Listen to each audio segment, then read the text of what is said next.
In Jesus' name, amen. All right, guys. Well, here we are again tonight, and before we jump in, there are a couple things that I need to know.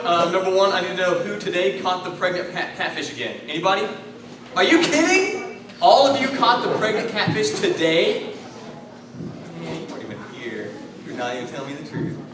All right. So, man, that catfish is not going to have a mouth left here in a few days. I just want you to know that. It's going to be caught and hooks ripped out so many times, its mouth's just going to fall off. So that's going to be pretty awesome. If you are the one who catches the catfish that time, just don't throw it back. Just take it up to the kitchen. We'll fry it up. All the little baby catfish too. It'll be weird. All right. All right. So before we jump in, I just want to know what's so late. What's so late? Okay, you do a long front row. Check it out. Okay.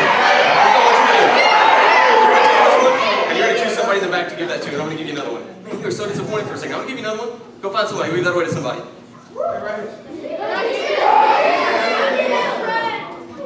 Fair enough. All right. I'll keep my word. I'm man of my word. All right. Now to the stuff that's important.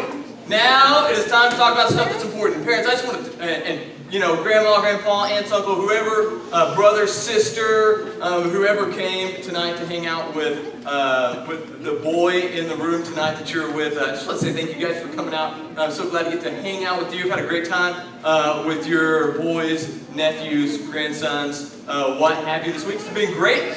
We've had a really, really good time just jumping into the scriptures together. And so I'm glad that you're here hanging out with us, and I'm glad that you sent them here in order that we might teach them a little bit, talk with them, and hang out and press them in the Lord. The reality is, so parents, grandparents, I want to talk to you all for a second. The reality is that we here at camp, we get a couple days with them, and we're pressing the truth hard on them and trying to teach them and show them the great value of the Lord, and doing it in some fun ways and doing stuff that maybe they don't always get to do at home. But the reality is that you guys have so much more impact on them than we can ever have. You get them every day, several days a week. I mean, you get them all the time. And so what you pour into them is so much more important than what we get to pour into them. And so I'm thankful that you're here. It's just a picture of the investment that you have in their lives. And so I'm thankful for you. So thank you for being here. And I just want to encourage you and just exhort you and let you know that what you're doing in raising boys, commending the gospel to them is exactly what the scriptures would call you to do, and you are the most significant voice in their lives, and it will be that way for a long, long time. All right, so here's the deal. I had a really great dinner tonight. I don't know about you guys. My daughter was over there eating up the spaghetti, and she was just killing it. Just yum, yum, yum. Oh, this is so good. This is so yummy. Yum, yum, yum. Yummy. Oh, so good. And so she killed it. I ate my dinner up, and I had a little bit of dessert. I don't know about y'all. I like having a little bit of dessert after dinner. But I think that maybe we just need a little bit more. Does anybody else maybe interested in maybe like a big piece of cake? Anybody? Not many of you. I thought that you guys would maybe want a piece of cake. Okay. I'll tell you what. Let's see, if you... Who wants cake? You look like you want some cake. You want some cake? Come here, I want to give you some cake. We have a cake. If you bring that out, you're gonna get the first piece. And based on the response I got back on desire for cake, you may get the only piece because, really. Now let me ask you this. Now who wants some cake? I see. You thought that when I said you want some cake, I was going to play some kind of trick on you that there was no cake, something like that. But you know what? Blam. Cake. Delicious. You don't mind that I lick that, right? It's really good. Okay. Cool. So what's your favorite kind of cake? Chocolate cake. This looks like it might be, we'll see. It's got chocolate icing anyway, right? All right, here we go. Here we go. A little chocolate cake here. Yeah, it does. You want a big piece, right? Big piece of chocolate cake. Delish. Uh-oh. I think you're stepping in the wrong. Let's see. I don't know if I can get it. My cake's moving. There it is. And, oh yeah. Giant piece.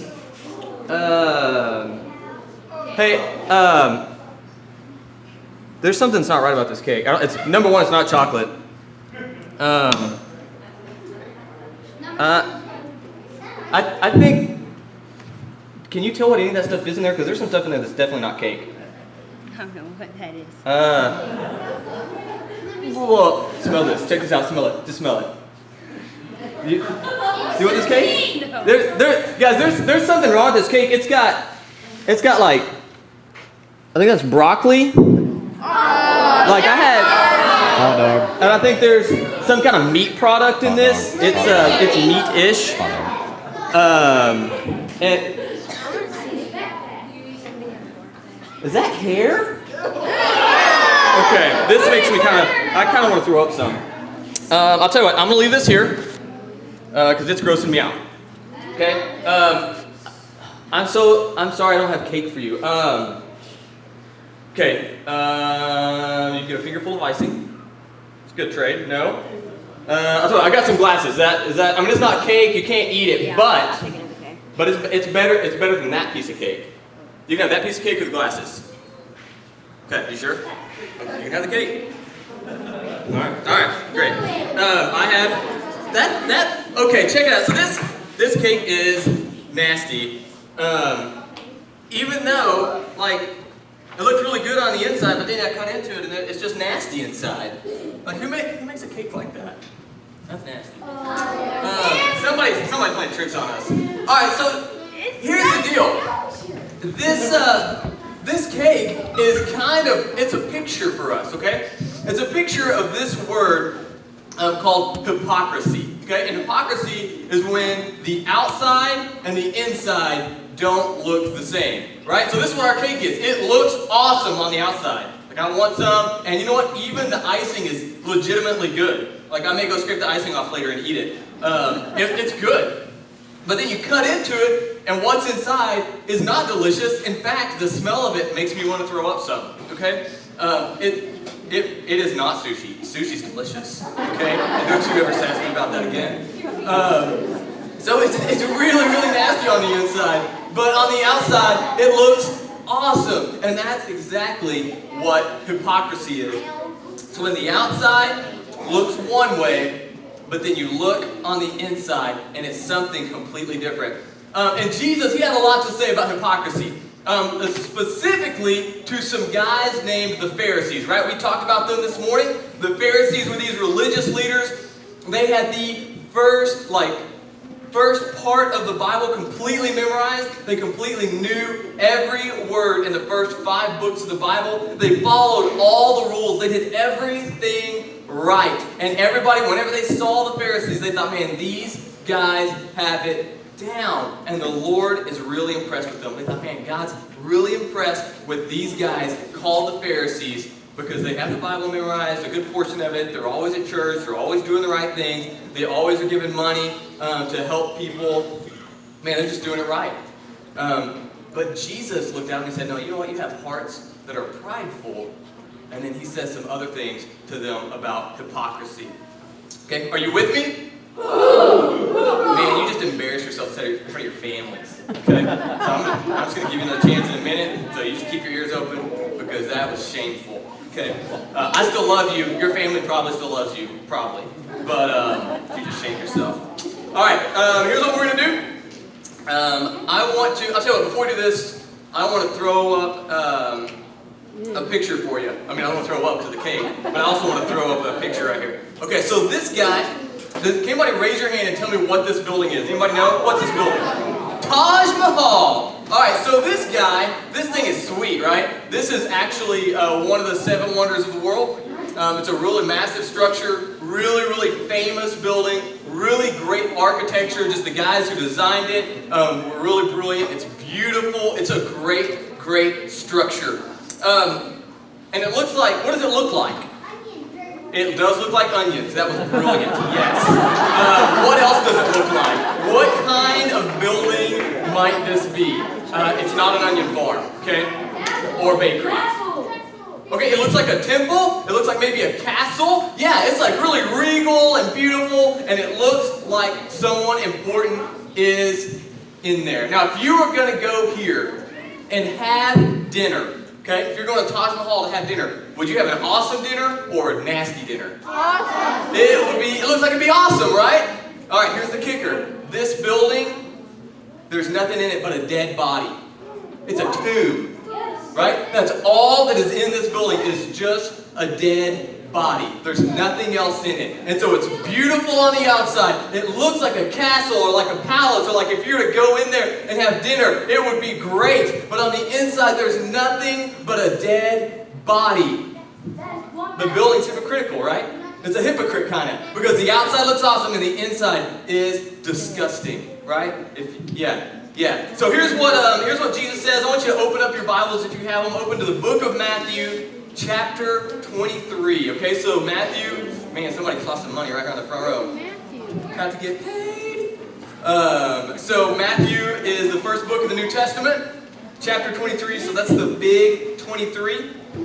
And I know that the screen says, look at verse 23. I'm actually going to change that to verse 25. All right, so we're going to start in verse 25. So I'm going to give you guys just a second to find that.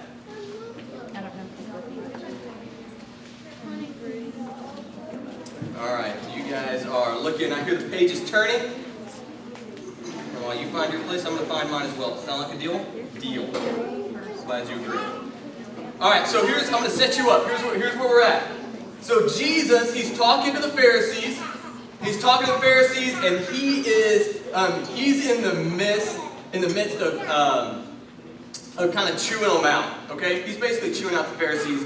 He's loving them, but he's also pretty unhappy with them. If you look in the Bible and you read through the New Testament, there's all sorts of really horrible people that Jesus is really kind to, and he really loves on them really well whenever nobody else loves on them. But whenever he gets to the Pharisees, he just says some hard stuff to them. In part because of their pride that we talked about this morning, and in part because of what we're about to talk about tonight, their hypocrisy.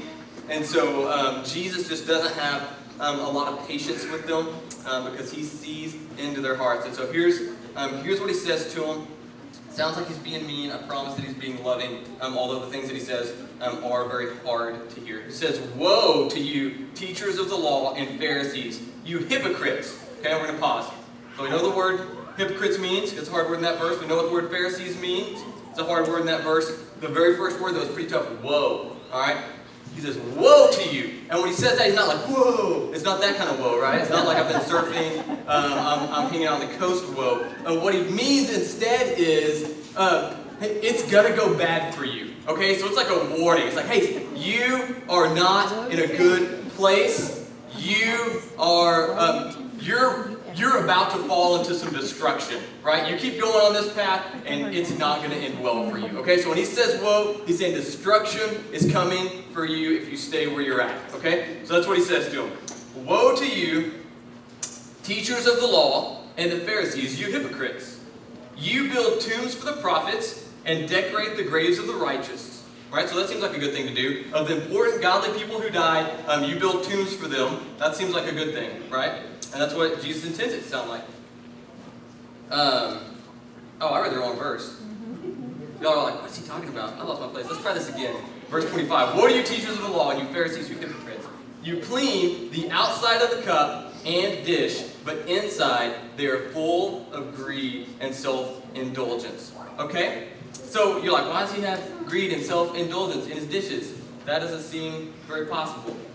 What he's saying is, hey, you're like a cup, okay? You're like a cup or a bowl, and you clean the outside of it so that it's real clean and sparkling and beautiful and smells a little bit like lemon, but on the inside, there's mold growing in it, and it's disgusting, and that's how you are, that you've done all this work to clean up the outside of your life, to clean up your actions, and do the right things, but on the inside, in the person of the heart, in the real motivations of your heart, and really what's going on in the depths of who you are, you're really nasty.